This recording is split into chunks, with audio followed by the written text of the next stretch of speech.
J'ai des super pouvoirs. Je suis une personne autiste et fière de l'être. Je reviens sur l'optimisme. Vous avez été quelques-uns à me faire des messages en privé et à m'interpeller sur cet optimisme que je considère comme un super pouvoir. Alors je vais approfondir un peu la question. Je vous rassure, comme tout le monde, je doute, je désespère, j'ai peur, je peux être en colère, je peux être profondément triste et figée par toutes ces émotions négatives. Mais à l'âge de 6 ans, je me souviens, on venait de déménager avec ma maman pour se rapprocher de là où Julie était hospitalisée. Et je suis dans une nouvelle école primaire, je ne connais personne, je suis la seule avec des parents divorcés. C'est l'école primaire du quartier, publique, très bonne école par ailleurs, l'école Marie Curie à Montmain-sur-Oulin.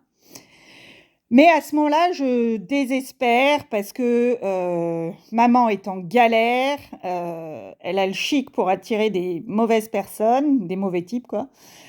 Mon père, c'est compliqué aussi et Julie est hospitalisée, on est séparés. Et sur le chemin qui nous conduisait à la cantine, il faisait gris ce jour-là, et à travers les nuages, il y a eu un rayon de soleil.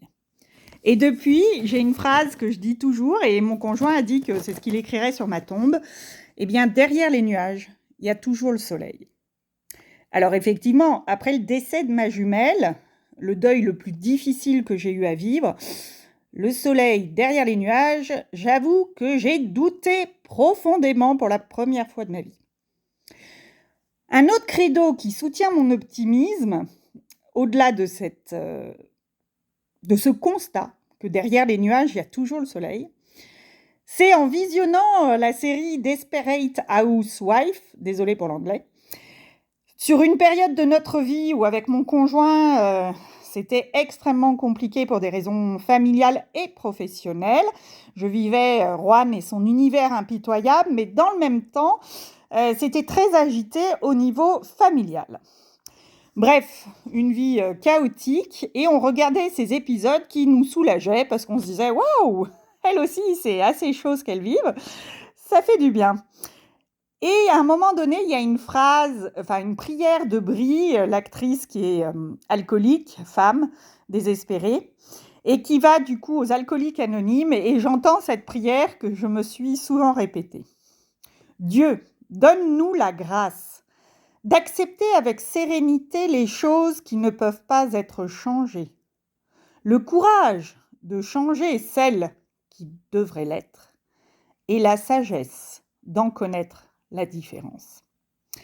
Et là, mon optimisme, effectivement, je pense qu'en tant que personne autiste, et je le vois aux réactions de mon entourage quand je lance mes idées actuellement de résistance citoyenne pour la ville de Roanne, ils me regardent tous avec des « Oh là là Lisa, qu'est-ce qu'elle va nous faire? Qu'est-ce qui va se passer? Qu'est-ce qu'elle va encore prendre plein la gueule ?» Ok, c'est possible. Mais moi, mon intérêt spécifique, c'est de prendre soin du vivant. Et prendre soin du vivant jusqu'au bout, j'ai toujours été émerveillée par cette capacité du vivant à aller se loger dans des endroits improbables. Observez en ville, la nature est capable d'aller pousser là où, voilà, c'est désespérant. Et d'ailleurs, si on va sur le site de Tchernobyl, l'accident nucléaire en Russie, alors certes, nous ne pouvons pas y vivre, on aurait des cancers, mais la nature est repartie. Il y a eu des reportages assez fantastiques d'une nature foisonnante, bon, d'accord avec des animaux malades, mais quand même, quoi, elle repart, la nature. Et donc, à l'image du vivant, eh bien, prendre soin du vivant, pour moi, c'est essentiel. Et donc, je garde un optimisme, une certaine naïveté pour agir, avoir le courage de changer ce qui peut l'être. Quand j'ai lancé en 2011 l'Association de la médecine générale du Rouennais, je me souviens de M. Mathurin, sous-préfet, qui m'a dit que j'étais une utopiste.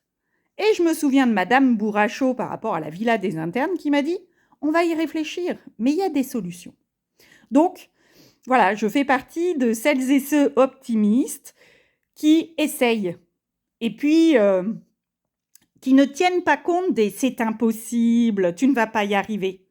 Parce que dans ma vie, des choses extraordinaires que j'ai réalisées, eh bien, il y en a malheureusement eu un nombre certain, parce que ma vie n'était pas facile, mais j'ai décidé que quoi qu'il arrive, derrière les nuages, il y a toujours le soleil. C'est pas que j'ai décidé, c'est que je l'ai observé.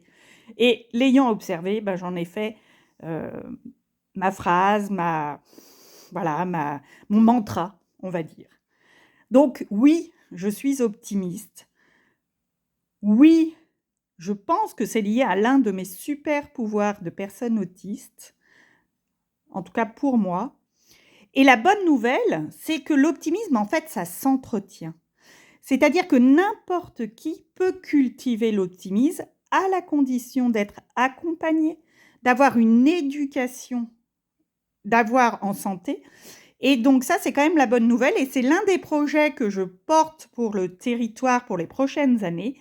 Santé mentale, donc éducation à la santé, accompagner les personnes pour qu'elles aillent mieux, c'est essentiel. Alors, je vous souhaite une bonne journée et je vous dis à bientôt.